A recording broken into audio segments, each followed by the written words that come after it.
रत्नागिरी जिले के देवुक से आज वारकियों के लिए 12 एसटी बसें पंढरपुर के लिए रवाना हुई। यह पहल लक्ष्मी वात्सल्य सेवाभावी संस्था की ओर से की गई है, जो पिछले 7 वर्षों से कोकण क्षेत्र के वारकियों के लिए यह अनोखा उपक्रम चला रही है। इस पहल के तहत वारकियों को पंढरपुर तक निःशुल्क यात्रा कराई जा रही है, ताकि वे विट्ठल भगवान के दर्शन कर सकें। देवुक से रवाना हुई इन 12 बसों में सैकड़ों वारकरी उत्साह और भक्ति के साथ शामिल हुए।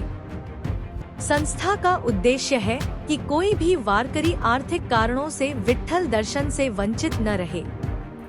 वारकियों ने इस सामाजिक पहल की सराहना करते हुए आयोजकों का आभार व्यक्त KIA.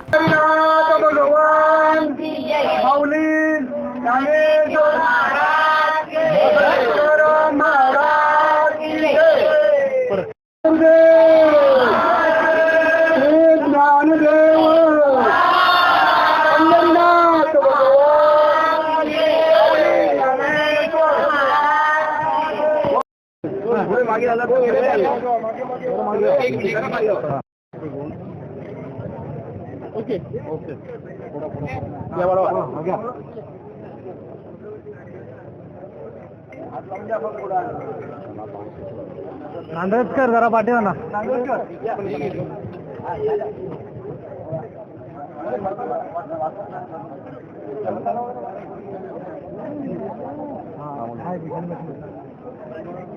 Yes, very good. Yes.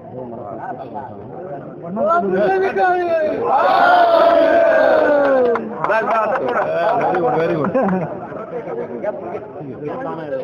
देखो लॉन्च हो रहा है।